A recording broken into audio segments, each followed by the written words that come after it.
तो hello hi नमस्ते राम राम सत श्री अकाल जय हिंद। आप सभी लोगों को स्वागत है आपका आपके प्यारे इस चैनल पर और उस एकेडमी पर जिसमें सिलेक्शंस की भरमार है। तो वेरी वेरी गुड इवनिंग सभी लोगों को, बच्चों को। आज मैं आप सबके साथ डिस्कस करने वाला हूं कि कैसे सीडीएस के एग्जामिनेशन में पूरे में से पूरे मार्क्स पाए जा सकते हैं। हाँ, ये बात बिल्कुल सच है कि आप सीडीएस में पूरे में से पूरे मार्क्स बहुत आसानी से अचीव कर सकते हैं, बशर्ते आपको कुछ चीजों को फॉलो करना होगा। उन चीजों के बारे में आज डिस्कस कर लेते हैं। आई होप आपका सिलेबस काफी कुछ हो चुका होगा और आप अपनी प्रिपरेशन को जी जान से कर रहे होंगे, जितनी मेहनत हो सकती है उतनी मेहनत कर रहे होंगे। सीडीएस के इस एग्जामिनेशन में हम कैसे तैयारी करें, कैसे ना करें, क्या आपका सिलेबस रहता है, क्या क्वेश्चंस होते हैं, किन टॉपिक्स को कवर करके चले, आज मैं सारी की सारी चीजों को डिस्कशन करके चलूंगा। और आज आपको बताऊंगा कि आखिर सीडीएस के साइंस पोर्शन में आप 25 में से 25 कैसे स्कोर कर सकते हैं। इससे पहले आपको एक बात बता दूं, अगर आपने ये चैनल अभी तक लाइक और सब्सक्राइब नहीं किया है तो कर दीजिए, क्योंकि एक बात बता दूं आपको, अगर आप डिफेंस की प्रिपरेशन कर रहे हैं और आप खासकर सीडीएस की प्रिपरेशन कर रहे हैं और अगर आप चाहते हैं कि पहली बार में आपका सिलेक्शन हो, तो बिल्कुल जी हां, आप बिल्कुल सही जगह पर हैं। ये आपका सबसे बढ़िया चैनल है जिसमें कंटेंट, चीजें एग्जाम ओरिएंटेड मिलती है और आपका सिलेक्शन पक्का है। अगर आप एक बार भी पढ़ लिए, आपको दोबारा से भी कोर्स लेने की कोई आवश्यकता नहीं होगी, इतना भी मेरा प्रॉमिस है। तो मेरे प्यारे बच्चों, क्या आप तैयार हैं इस बार के सीडीएस के एग्जामिनेशन में पूरे में से पूरे मार्क्स पाने के लिए? अगर आप तैयार हैं तो आइए स्टार्ट करते हैं आज की चीज को, आज की बातों को, और समझते हैं कि सीडीएस एग्जामिनेशन आखिर कैसे क्रैक किया जाए पूरे के पूरे। पहली बात मैं आपको बता दूं बेटा, साइंस के जो पोर्शन होता है उसमें अराउंड 30 क्वेश्चंस आते हैं, 20 to 30 क्वेश्चंस, और आपके सारे क्वेश्चंस 9th और 10th लेवल के होते हैं। इससे ज्यादा लेवल आपको नहीं करना है। अगर आप 9th और 10th को भी बहुत ढंग से पूरा का पूरा प्रिपेयर करके चले गए तो आप ये समझिए कि आपकी हर चीज बिल्कुल सफलता पूर्वक पूरी होगी। लेकिन उसके लिए करना क्या होगा? क्या सीडीएस के एग्जामिनेशन की प्रिपरेशन कहां से स्टार्ट की जाए और कहां पे खत्म की जाए? सबसे पहला सवाल तो यही पैदा होता है। तो आइए जरा थोड़ा सा डिस्कशन करते हैं। आपको मैं बताता हूं कि आखिर सीडीएस का एग्जामिनेशन आपको कहां से स्टडी करना चाहिए, कहां से स्टार्ट करना चाहिए। सबसे पहले मैं आपको बुक्स के बारे में बता दूं। आप लोग जिन भी बुक्स की प्रिपरेशन करते हैं, जो भी आप बुक्स लेकर चल रहे हैं, मार्केट से 2 टाइप की बुक्स जरूर लीजिए। कौन कौन सी बुक्स होंगी? पहली तो आपके हाथ में एनसीईआरटी बुक जरूर होनी चाहिए। एनसीईआरटी बुक से ही आप सीधे लाइन बाय लाइन पूरा का पेपर देख सकते हैं। अगर आप पूरी की पूरी एनसीईआरटी पढ़कर चले गए तो इतना मेरा वादा है कि आप डिफेंस का कोई भी ऐसा एग्जामिनेशन नहीं है जो आपसे रह जाए। आप ये समझ लीजिए कि NCERT book is must 9th और 10th की, खासकर तो एनसीईआरटी 9th और 10th की बुक आपके पास खासकर होनी चाहिए। 9th और 10th की बुक आपके पास जरूर हो। साथ ही साथ अगर आपके पास एनसीईआरटी की बुक है तो वेल एंड गुड है। अगर एनसीईआरटी की बुक नहीं है तो रेफरेंस बुक्स भी ले सकते हैं, जो इस पर बेस्ड बुक्स आती हो जनरल साइंस के लिए। मार्केट में जाएंगे तो आपको एनसीईआरटी बेस्ड बहुत सारी वन लाइनर बुक्स मिल जाएंगी, है ना। एनसीईआरटी ऑन फिंगर टिप्स हो गई, बहुत सारी बुक्स मार्केट में मिल जाएंगी जो एनसीईआरटी के ही क्वेश्चंस को कंसाइज वे में आपको समझाती हैं, उनके कॉन्सेप्ट को थोड़ा शॉर्ट करके समझाती हैं, इंपॉर्टेंट चीजें उसमें से निकाल के समझाती है। लेकिन एनसीईआरटी की हर लाइन इंपॉर्टेंट है। तो सबसे पहला काम यह करें कि एनसीईआरटी बुक को जरूर फॉलो करें। दूसरा, इसके अलावा आप एक प्रीवियस सीरीज जरूर खरीदें, पीवाईक्यू जरूर खरीदें। पीवाईक्यू किसी का भी हो सकता है, चाहे आप दिशा पब्लिकेशन का कर रहे हो, चाहे आप अरिहंत पब्लिकेशन का कर रहे हो, चाहे आप किरण पब्लिकेशन का कर रहे हो, इससे कोई नहीं, क्योंकि प्रीवियस ईयर पेपर तो सब में ही सेम होने वाले। तो आप ये समझ के चलो कि दूसरी बुक जो आपके हाथ में होनी चाहिए वो चाहिए पीवाईक्यू, ताकि आप देख सको कि पुराने सालों में आपके पेपर कैसे आए हैं। मैं आपको बात बता दूं, अगर आप लोगों को प्रीवियस पेपर सॉल्व नहीं किया है तो इसी चैनल पर जाकर आप देख सकते हो, इस साल के पेपर के सॉल्यूशन पड़े होंगे। आप उस सॉल्यूशन को चेक कर लीजिएगा कि आपका पेपर आखिर कैसा आता है। अगर आपने पेपर अभी तक डाउनलोड नहीं किया है, नहीं देखा है इस बार का पेपर, तो जरूर एक बार डाउनलोड कर लें यूपीएससी की वेबसाइट से और देखें कि आपके पेपर में क्या क्या चीजें आती हैं और क्या क्या चीजें बच्चों नहीं आ रही हैं। इन दोनों चीजों को आप जरूर देखते चलो, ठीक है। आइए एक छोटी सी बात का डिस्कशन और कर ले। और क्या होना चाहिए आपके पास? एक आपके पास प्रैक्टिस शीट होनी चाहिए, प्रैक्टिस सीरीज जरूर होनी चाहिए, प्रैक्टिस शीट जरूर होनी चाहिए। साथ ही साथ प्रैक्टिस शीट किसकी ले? तो प्रैक्टिस शीट बेटा आप जिस भी कोचिंग के अंदर पढ़ रहे हैं उसका स्टडी मटेरियल फॉलो कर सकते हैं। इसके अलावा मार्केट में आपको सीडीएस की भी बुक मिल जाएंगी, मार्केट बुक्स को भी आप फॉलो कर सकते हैं। मेरे हिसाब से कि कोचिंग के नोट्स सफिशिएंट होते हैं किसी भी एग्जामिनेशन को निकालने के लिए, क्योंकि किसी भी कोचिंग में पढ़ाने वाले स्टूडेंट्स जिन टीचरों से पढ़ते हैं वो वेल क्वालिफाइड होते हैं और सभी टीचर ये जानते हैं कि आपका एग्जामिनेशन कैसे निकलवाया जा सकता है। आपको सही रास्ता दिखाने के लिए वही सबसे अच्छा तरीका है। तो मेरे हिसाब से सबसे पहला काम करना चाहिए कि आपको अपनी कोचिंग में और आपकी कोचिंग नोट्स और प्रैक्टिस सेट पेपर्स को जरूर लगाएं।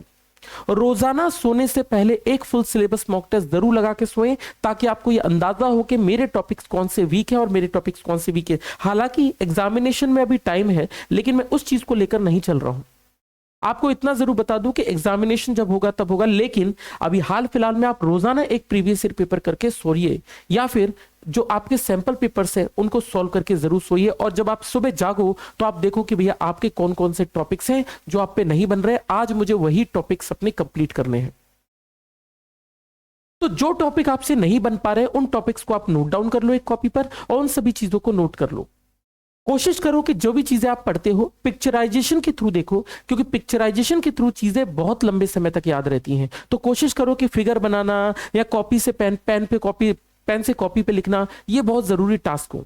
क्योंकि अगर मान लीजिए कॉपी पेन से नहीं लिख रहे हो और आप सिर्फ बुक में पढ़ रहे हो, पढ़ने से रीडिंग से ज्यादा अच्छा मेरे हिसाब से ये कि आपको अपने हाथों से नोट्स बनाने चाहिए। नोट्स बनाना ही सफलता की पहली कुंजी है। पहली बात तो ये समझ लीजिए, आपको अपने हाथे से नोट जरूर बनानी चाहिए। और अभी अगर आप अभी भी अपनी प्रिपरेशन स्टार्ट करते हैं तो अभी भी इतना समय बचा है कि आप आराम से अपनी प्रिपरेशन को लास्ट अटेम्प्ट जर्नी तक पहुंचा सकते हैं। आप आराम से अपने डेडिकेशन, मतलब आप अपने सफलता तक पहुंच सकते हैं। बस डेडिकेशन चाहिए, एक चीज चाहिए जिसको बोलते हैं डेडिकेशन, एक सही तरीका। तो मेरे प्यारे बच्चों, हम लोग कहा थे, हमने आज कहा था कि बुक का डिस्कशन कर लेते हैं कि बुक आपके पास कौन कौन सी चीजें होनी चाहिए। जब आपके पास बुक्स आ जाए और जब आप अपने हाथों से नोट्स बना ले, तो नोट्स बनाने के बाद में एक बात और आप लोगों से बता देना चाहता हूं कि आप अपने घरों में जितनी पढ़ाई करते हैं, जैसे एग्जाम्पल के तौर पर आप कहते हैं कि सर मैं 2 घंटे पढ़ता हूं, 3 घंटे पढ़ता हूं, अपने घर पे रेगुलर वे में आदत डाल लीजिए 5 से 6 घंटे पढ़ने की। आप रेगुलर वे में आदत डालिए, कोचिंग की प्रिपरेशन भी, और इसके अलावा एक्स्ट्रा की बात कर रहा हूं तो 5 से 6 घंटे एटलीस्ट पढ़िए। 5 से 6 घंटे में कोचिंग इंक्लूड नहीं है, कोचिंग एक्सक्लूडेड है। तो कोचिंग एक्सक्लूडेड है, आप इसके अलावा इतनी प्रिपरेशन और कीजिए। 2 घंटे आप रिवीजन के लिए दे सकते हैं और 3 घंटे कम से कम अपनी प्रैक्टिस के लिए दीजिए। 5 से 6 घंटा मेरे हिसाब से, देखिए एनएफ तो कुछ नहीं होता है पढ़ाई में, जितनी पढ़ाई करें उतनी कम होती है, लेकिन फिर भी अगर आप इतना टाइम ड्यूरेशन भी देते हैं तो बहुत आसानी से आप कोई भी एग्जामिनेशन क्रैक कर सकते हैं, इतना प्रॉमिस है। तो आप ये भी समझ के चलो कि इतना भी आपके लिए काफी है। तो पहला बुक एनसीईआरटी लेकर चलो, है ना। दूसरी बात रेफरेंस बुक्स, उसके पे बेस्ड अगर आपके पास है कंसाइज वे में एनसीईआरटी है तो वेल एंड गुड है। लाइन बाय लाइन सबको मार्क कीजिए, सबके इंपॉर्टेंट पॉइंट्स को अपनी कॉपी में लिखिए, अपने हाथों से नोट्स बनाइए, प्रैक्टिस सेट पेपर्स लीजिए, रोजाना 5 से 6 घंटे पढ़िए, और रात को सोने से पहले एक बार कम से कम मॉक टेस्ट पेपर जरूर लगाएं, जिससे आप पता कर पाए कि आप कहां वीक है और कहां वीक नहीं। साइंस का पोर्शन स्ट्रिक्टली 9th और 10th के सिलेबस से आता है, हालांकि कुछ छोटे मोटे पोर्शन 11th और 12th के भी डाले जा सकते हैं, जैसे थर्मोडायनेमिक्स का कुछ पार्ट वो लोग डाल देते हैं कभी कभी। परंतु फिर भी मैं आपसे बोलकर चलूंगा कि 9th-10th की अगर आपको बेसिक नॉलेज है तो भी आप पूरे मार्क्स से स्कोर कर सकते हैं, हल्का फुल्का 11th-12th भी अगर आपको नॉलेज है तो।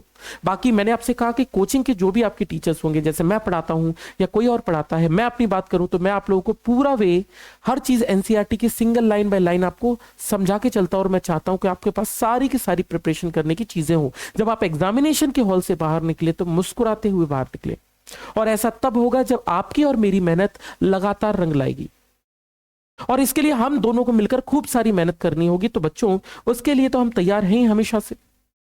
तो भाई हमने आपसे पहले एक बात कही कि सबसे पहले तो आप बुक्स का अरेंजमेंट कर लीजिए कि आपको किन किन बुक्स को फॉलो करना है, किन किन बुक्स को फॉलो नहीं करना है। वैसे मार्केट में ढेरों बुक्स आपको देखने को मिल जाएंगी, फिर भी आप जिस एकेडमी से पढ़ रहे हैं, जिस एकेडमी की बात लेकर चले एसएसबी गाइड, तो आप ये समझ लीजिए आपके सबका सॉल्यूशन यही मिलने वाला है। अभी हालांकि मैं आपको बताऊं कि हमारी YouTube पे भी क्लासेस चल रही हैं, तो YouTube पर जो फ्री क्लासेस लगती हैं उन क्लासेस को आप किसी भी हालत में मिस ना करो, कि these classes are very important. इसमें सारे के सारे टीचर्स आपको PYQ करा रहे हैं, प्रीवियस ईयर क्वेश्चंस करा रहे हैं, इसके अलावा बाकी चीजें भी आप लोगों को मिलती जा रही हैं। DPPs आपको प्रोवाइड की जाएंगी, अगर प्रोवाइड नहीं की गई हैं तो प्रोवाइड की जाएंगी एग्जामिनेशन के टाइम पर, और अगर प्रोवाइड कर दी गई हैं तो आप उनकी DPPs जरूर सॉल्व करते चलें। दोनों बातों को आप अपने पास जरूर रखें ताकि सारी बातें आप लोगों को क्लियर हो। तो मेरे प्यारे बच्चों, इतनी बातें हम डिस्कशन कर चुके हैं। इसके अलावा अगर आप सिलेबस की बात लेकर चले तो सिलेबस हमने पहले भी पढ़ा था, फिर से एक और बार रिवाइज करा दूं। सिलेबस जानते हैं हम सीडीएस का, जो फिजिक्स का सिलेबस है that is measurement and motion, second laws of motion, force, work energy power, force and gravity, solids and fluids, sound and oscillation, heat and thermodynamics, electricity, magnetism, light, modern physics, source of energy. लेकिन कुछ topics ऐसे हैं जो बहुत ही ज्यादा important हैं, उन topics की चर्चा करें तो देखिए आपके एग्जामिनेशन में सबसे ज्यादा मैकेनिक्स पूछी जाती है, मैकेनिक्स के अलावा वेव्स पूछी जाती है आपके पेपर में, ऑप्टिक्स का पोर्शन पूछा जाता है और इलेक्ट्रिसिटी का पोर्शन पूछा जाता है। अगर आप ये टॉपिक भी अपने एग्जामिनेशन में अच्छे करके चले जाते तो ये समझ लीजिए आपका सिलेक्शन हुआ रखा है। तो आप बेसिकली इन टॉपिक पर ज्यादा फोकस करके चल सकते हैं, लेकिन मेरा ये सुझाव है कि जब भी आप पढ़ रहे हैं तो आप पूरा पढ़कर चलिए, हमारे साथ, मेरे साथ और आपके साथ पूरा पढ़कर चलिए और पूरी चीजों की जानकारी लीजिए। केमिस्ट्री के डिस्कशन की बात करूं तो केमिस्ट्री का पोर्शन हम पहले भी पढ़ चुके हैं। केमिकल रिएक्शन एंड प्रोसेस होगा, such as oxidation, reduction, amphoteric reactions. हालांकि मैं आपको बताऊं हमारा जो बैच चल रहा है उसके अंदर हम केमिस्ट्री का पोर्शन पढ़ के चल रहे हैं और एसिड, बेसिस एंड सॉल्ट्स के बारे में पढ़ रहे हैं। हम ये वाला टॉपिक अभी कवर अप करके चल रहे हैं अपनी उसके अंदर। तो एसिड, बेसिस एंड सॉल्ट्स चल रहा है, तो आप उस पोर्शन को भी पढ़ सकते हैं। अगर आप लोग क्लासेस मिस कर रहे हैं तो बच्चों क्लास मिस मत करो। मैं आपको फिर से बोल दूं, क्लासेस मिस करना महापाप है इस वक्त पे जब आप ग्रेजुएशन कर चुके हो। ग्रेजुएशन के बाद के आपकी जिंदगी का एकमात्र मकसद नौकरी होना चाहिए, इसके अलावा कुछ नहीं होना चाहिए। तो अगर मैं बात लेकर चलूं तो आप केमिस्ट्री इसकी बात लेकर चलूं तो इसके अंदर भी बहुत सारे टॉपिक है, जैसे एटॉमिक स्ट्रक्चर इंपॉर्टेंट टॉपिक है, थर्मोडायनेमिक्स इंपॉर्टेंट टॉपिक है, बहुत इंपॉर्टेंट टॉपिक इनऑर्गेनिक केमिस्ट्री है, इसके अलावा मैन मेड मटेरियल भी इंपॉर्टेंट बनता है और एनवायरमेंटल एंड पॉल्यूशन तो इंपॉर्टेंट बनता ही है। इन सभी पोर्शन पर आप अच्छा खासा फोकस करके चल सकते हैं और अच्छी खासी तैयारी कर सकते हैं। तो मेरे प्यारे बच्चों, आप अच्छा खासा इन चीजों पर फोकस कर सकते हो। बायोलॉजी के बारे में भी डिस्कशन कर लेता हूं। बायोलॉजी के टॉपिक्स आपके ये हैं, आप चाहें तो स्क्रीनशॉट ले सकते हैं। वैसे आप लोगों को बैच में भी ये सारी चीजें देखने को मिल जाएंगी। बायोलॉजिकल क्लासिफिकेशन हो गया, सेल एंड डिवीजन हो गया, ह्यूमन हार्ट की वर्किंग हो गई, जेनेटिक्स हो गया, इवोल्यूशन, इकोलॉजी, बायोडाइवर्सिटी हो गया, टिश्यूज हो गया, रिप्रोडक्शन हो गया, न्यूट्रिशन हो गया, है ना, फूड प्रोडक्शन हो गया। ये सभी के सभी पोर्शन बहुत ही इंपॉर्टेंट है। तो केमिस्ट्री के सिलेबस, फिजिक्स के सिलेबस और बायो का सिलेबस, इन तीनों के सिलेबस आप अपनी वेबसाइट से डाउनलोड कर लें और जब आप पढ़ते हैं तो उन चीजों को टिक करते रहें कि आप क्या पोर्शन बहुत अच्छे से तैयार कर चुके हो, किन टॉपिक्स को आपको दोबारा से देखना है, उन पे आप राउंड मार्क करते चलो। तो कि जब एग्जामिनेशन का टाइम होगा तो आप ज्यादा फोकस कर पाओगे उन टॉपिक्स पर जो आपके ढंग से नहीं आते हैं। इसलिए तो इसकी बात करूं तो सबसे ज्यादा एनिमल फिजियोलॉजी आता है, आपको पता है, इसके अलावा अप्लाइड बायोलॉजी आता है, कीजिएगा। इसके अलावा ये दोनों पोर्शन भी आप करके चल सकते हैं। तो इंपॉर्टेंट सभी चैप्टर्स को बहुत अच्छे से करके चलें। आपके प्रीवियस एग्जामिनेशन में यानी लास्ट के चारों बार में कौन कौन से क्वेश्चंस पूछे गए हैं उन सभी को मैंने लिख कर चला। लेकिन मैं आपको इतनी बात बता दूं कि अगर आप ये सभी पोर्शन करके जाते हैं तो आपको कुछ भी करने की और आवश्यकता बिल्कुल नहीं है। तो अगर आप चाहते हैं कि साइंस में आपके सीडीएस में पूरे के पूरे मार्क्स हो तो आप बुक्स पे जरूर फोकस करें। बुक्स लेने के बाद अपनी प्रैक्टिस जरूर करें और कम से कम 5 से 6 घंटे की पढ़ाई और रोजाना करते रहें। इसके अलावा किसी की आपको रिक्वायरमेंट नहीं पड़ेगी। बाकी अगर आप लोगों ने बैच नहीं लिया है तो अभी भी बैच ले सकते हैं। अभी भी वो टाइम है कि अभी से भी तैयारी की जाए तो बहुत आसानी से आप एग्जामिनेशन तक सारी चीजें क्रैक अप कर सकते हो, सब चीजें निकाल सकते हो, बहुत आसानी से क्रैक कर सकते हो। यूट्यूब की क्लासेस जरूर लो। इस चैनल पर सारी फ्री यूट्यूब की क्लासेस प्रोवाइड की जाती हैं, सारे प्रीवियस ईयर क्वेश्चंस, सारे एग्जामिनेशन में आने वाले क्वेश्चंस। इतना मेरा वादा है कि जिन टीचर से आप पढ़ रहे हो, आप एग्जामिनेशन में जब क्वेश्चंस देखोगे तो हूबहू आपको वैसे ही क्वेश्चन देखने को मिलेंगे, क्योंकि इतने सालों का वर्क एक्सपीरियंस टीचर्स को है। टीचर्स को पता होता है कि कौन से क्वेश्चन एग्जामिनेशन में आने वाले हैं, वो प्रिडिक्ट कर सकते हैं कौन से क्वेश्चन आने वाले हैं। और ये तब होगा जब आपके साथ, जब आप हमारे साथ बहुत लॉन्ग ड्यूरेशन तक पढ़ते हो। तो मेरे प्यारे बच्चों, आज के लिए रखते हैं बस इतना सा। जो मुझे बताना था मैंने आप लोगों को बताया कि किस तरीके से हम साइंस में पूरा का पूरा पोर्शन कवर अप करके चल सकते हैं। मुलाकात होगी मेरी और आपकी अगले टर्न पर। डेडिकेशन बनाए रखें, चीजों को बनाए रखें ताकि किसी भी चीज में आपको प्रॉब्लम ना हो। तो आप इतना जरूर समझ के चलो कि सीडीएस का एग्जामिनेशन क्रैक करने के लिए इन सभी चीजों की जरूरत होती है मेरे प्यारे बच्चों। एक और चीज, डाउट जरूर क्लियर करें। Doubt are very important. जब आप कोई पोर्शन पढ़ते हैं, कोई टॉपिक पढ़ते हैं और जब आपका कोई क्वेश्चन डाउट में फंस जाता है तो उस डाउट को अपने टीचर से जरूर क्लियर करें।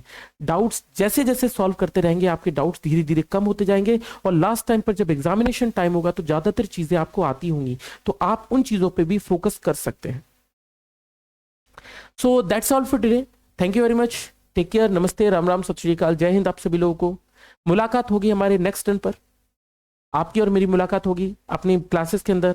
तब तक के लिए जुड़े रहिए और क्रैक कीजिए सीडीएस 2025 हमारे साथ आपका और मेरा डेडिकेशन है इस बार कि आपका एग्जामिनेशन क्रैक करके दिलाएंगे और रैंक के साथ दिलाएंगे। आप चिंता मत कीजिए, बशर्ते आप और हमारा जी जान लगा देंगे आपके सिलेक्शन के लिए। जितना हो सकता है उतनी मेहनत करवाएंगे, चाहे वो एप्लीकेशन की क्लासेस हो, चाहे वो यूट्यूब की क्लासेस हो, चाहे वो आपकी पर्सनल गाइडेंस हो। भाई हम लोग लगे हुए हैं आपके साथ में और आपका सिलेक्शन करवा के ही दम लेंगे। इतना जरूर है कि आप लोग अपने दोस्तों के साथ इस चीज को शेयर जरूर किया कीजिए, अपने दोस्तों को जरूर बताइए ताकि ज्यादा से ज्यादा लोगों तक ये जानकारी पहुंच सके।